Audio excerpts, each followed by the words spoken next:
Hey guys, welcome back to Wentworth Life, the channel that talks all things Wentworth. Now, if you're new to the channel, then don't forget to hit that subscribe button for all future updates. Okay guys, well, in today's video, I have something slightly different for you. I am starting a little bit of a fun mini series of videos where I will be ranking certain things from each seasons, starting in order from season 1.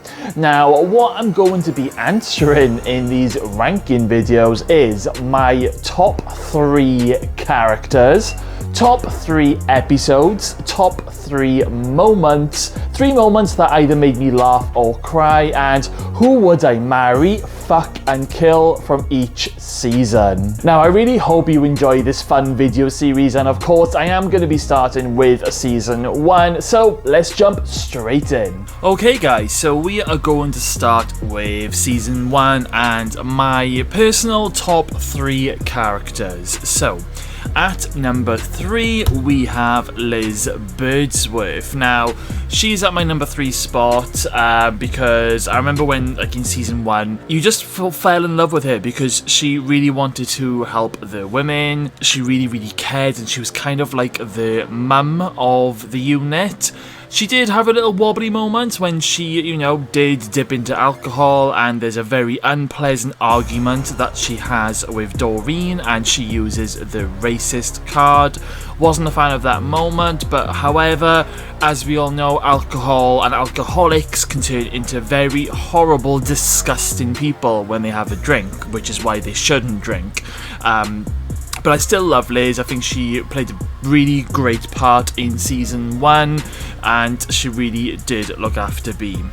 Okay, at number 2, and we have Frankie Doyle. Now, Frankie, once again, she had her moments in season 1 where she was pretty much a bit of a bitch, but when we did learn a bit more about her backstory, you kind of started feeling sorry for her. You kind of understood why she is the way she is. I suppose you could say that about a lot of characters when you learn about their backstory. And there's probably a lot of people out there that would argue the fact that you can't blame your past, It's like with people who have depression. You can't blame your depression for committing murder. Totally get that, completely 100% get it, but I don't know, there's just something about Frankie, you're immediately drawn to her right from the get-go in episode 1, and I just absolutely loved the moment where she took on Jax and put Jax's hand in the gym thing, and she says, "This is for Bea." Absolutely loved that. I absolutely loved how, I think with Frankie, she trusts, if you can gain Frankie's trust, she would be your friend for life. And I would love to be Frankie's friend if I ever ended up in Wentworth, if it was real. And at number 1, of course, we have Bea Smith, because the show began with Bea Smith. She was the full main character. It was the storyline of how Bea becomes top dog. So, of course, Bea's going to be at my number 1 spot, specifically for season 1. Now, don't worry, guys. These lists will actually change as I do different seasons, trust me. But for now, in season 1, we have Liz Birdsworth, Frankie Doyle, and Bea Smith as my top 3 characters. Okay, moving on to my top 3 episodes from season 1. So, at number 3, we have episode 9. Now, I haven't got the episode titles. I am so unprepared. Please don't come for me. But episode 9 is the episode where Bea learns that her daughter Debbie has died. I thought it was the episode literally blew me away. Always get goosebumps when Bea breaks down screaming, crying. I can still hear those cries to this very day. And there are just moments in this episode that are just literally mind-blowing. Like the scene where Bea thinks she's allowed to go to Debbie's funeral, but then she's refused.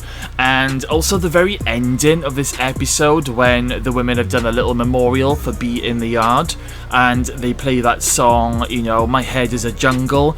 absolutely love that scene, and I love how the camera pans up while that song is playing, and you know, from the bird's eye view you see like the women standing there, you know, with their hands by their side paying their respects, but you've also got Erica Davidson, the governor, and the officers standing there paying their respects. It's like for that very, very short moment they were all united for Debbie's memorial for Beam, and I just absolutely love it. I always get goosebumps like you would not believe at the end of that episode. Okay, at number 2, and it's episode 10. Now I actually remember the title for this episode, and it is Checkmate, and it is of course the season 1 finale episode. Of course this was always going to make my top 3 because it's an outstanding episode, and it's the episode where Bea kills Jax because she learns that it was Braden who killed Debbie, because Jax had instructed him just for sheer spite. It's also the episode where we learn who killed Meg Jackson, and of course it was Frankie, but a bit of a twist there. Liz knew all along, all the way through season 1, and she even stole Meg's bracelet and then planted it in Jax's cell, so Jax got the blame. Amazing episodes, especially when Bea stabs Jax in the neck with a pen at the end of the episode, and she just walks down covered in blood, hits the panic button even though she's told in the first episode never to press it, and she's taken down the corridor and just taken away, and all the women are looking shocked, and this leaves things going beautifully then for season 2. So yeah, brilliant episode in my second spot.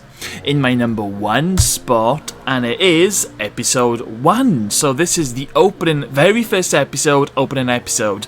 Once again, this is the episode where, of course, Bea arrives into prison, and do you know what? This show could have gone the opposite way if the first episode didn't hook you in. It's one of the biggest challenges for a new TV show is to make sure that people are interested to come back the following week, and Wentworth absolutely nailed it. Of course, this is the big riot episode between Frankie's crew and Jax's crew, and of course Meg Jackson is murdered, but Bea falls over her dead body covered in blood, and it looks like Bea is going to get the blame. We learn a lot about Bea's backstory, and it's just a phenomenal episode. I've probably seen this episode probably about 20 times, if not more, either when I'm rewatching things or when I'm just doing like maybe episode reviews or just getting episode photos for my YouTube videos. So yeah, episode 1, season 1 tops this chart. Okay, my next one is top 3 season 1 moments. So this is slightly different to my favourite episodes. These are going to be specific moments that happened in season 1. So in my 3rd spot is Frankie gets her hands burnt. Now, don't come for me guys, I know this wasn't a pleasant experience for Frankie. However, it is a fantastic moment. It's the first time we see an inmate get their hands burnt in the steam press, because it's a common thing for people who have, you know, disobeyed the top dog in whatever shape or form, gets their hands burnt in the steam press. And in a bit of a twist, Jax forces Bea to do the honours.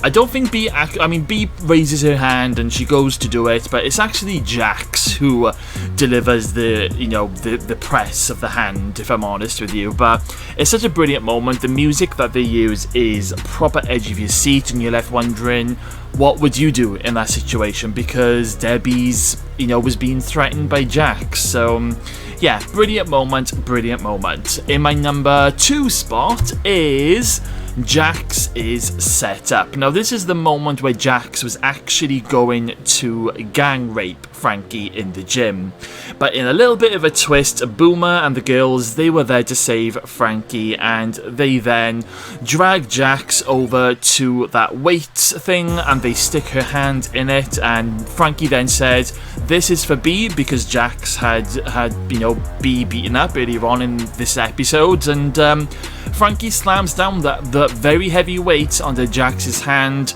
quite a few times. It's quite gruesome, but I bloody love it. It's the moment where you really wanted Jax to get some sort of comeuppance, because up until that point she was terrorizing the women.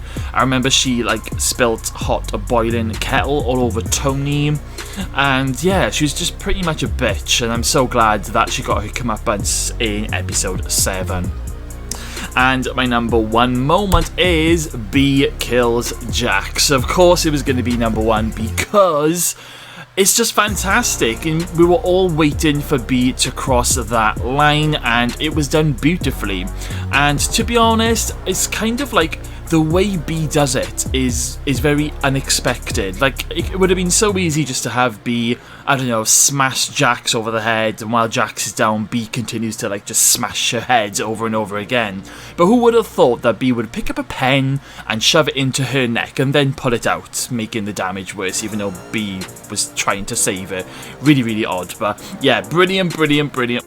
Okay, so we're now on to my top 3 moments that either made me laugh or they made me cry. So, number 3, and it is a moment that actually made me laugh, and it's the scene where Erica is like having sex with her fiance, and as he's shagging her, she like just randomly comes out with, "I don't want to fuck like a married couple." Oh my god.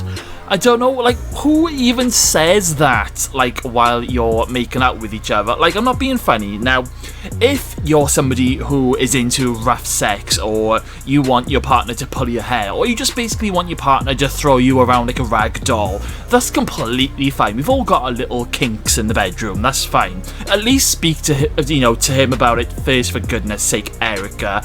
Don't just shout that out while he's doing it. You can proper bruise that guy's ego. So, it always makes me laugh. I don't think it's supposed to make the audience laugh, but it really does make me laugh. I just literally thought the first time I saw it is, Erica, you have got some serious issues, babe. Okay, at number 2, and it's actually a moment that made me cry, and it's Debbie's photo. So it's the moment where there's been a ramp of the prison, and all the cells have been searched, and when B comes back to her, her cell, everything's been trashed, and she can't find Debbie's photo. At the same time, we're seeing flashbacks of B's backstory, when she tried to kill Harry. But then Liz and Doreen, they come in holding Debbie's photo, and for a split moment you see the smiling beam in B's face, but that quickly turns into emotion because she can't hold the tears. And I honestly think that this is the first time where B, for a moment, felt safe with Liz and Doreen, because up until that point B was probably terrified, do you know what I mean? So yeah, and they're also playing that song in the background where I think it's called something like Walking Into Doors. It's a song specifically for domestic abuse, so it's a perfect song choice for that very scene, and yeah, it gets me every time. Okay, and my number 1 spot is another scene that makes me cry, and it's B's breakdown. So it's just after B finds out that Debbie has died. She's in denial because she rings Harry, and Harry's being a little bit of a dickhead. He's not being very direct with B. He eventually puts the phone down on B, which really, really annoys me. But then B puts the phone down, and the change in her eyes in that very moment that's the moment where B changed, I'm telling you. And B then gets up and she breaks down on the floor, and she's screaming, she's crying, it's just awful. And Mr. Jackson comforts her, and honest to God, Danielle Cormack, you are a fantastic actress, because that is just literally phenomenal. That scene, oh my goodness, it makes me cry every single time. Okay, for the final part of this season 1 ranking special is marry, fuck or kill. So I would marry Mr. Jackson, because why wouldn't you? I've always had the hots for Mr. Jackson, so of course I would marry him. Who would I fuck? I would fuck Frankie Doyle. Now, I am 100% gay, guys. I'm not bisexual or bi-curious. I am gay, trust me. But there's just something about Frankie. I think she's gorgeous. I think she's beautiful. I can always appreciate a beautiful looking woman, and she really, really is. And it's not just the way she looks. I think it's everything, from her attitude and her confidence. There's just something about her that I'm drawn to. So I would definitely fuck Frankie in season 1. And who would I kill? Well, I did have a few ideas, but I ended up going with Braden Holt, because B ends up killing Jax in season 1, so I thought I'd decide to kill Braden for B while she's stuck in there, so she doesn't have to do it herself in season 2. So yeah, I'd marry Mr. Jackson, fuck Frankie Doyle, and I would kill Braden Holt. Okay guys, well that was my very first video of the ranking episodes. I hope you've enjoyed the start of this little fun mini video series. I will be specifically releasing these ranking videos every Friday, so make sure you have your notifications turned on. Okay guys, well if you're still here, then as usual, thank you all for sticking around until the end of the video and supporting this YouTube channel. Make sure you smash that subscribe button, stay safe out there, and I'll see you all again very soon.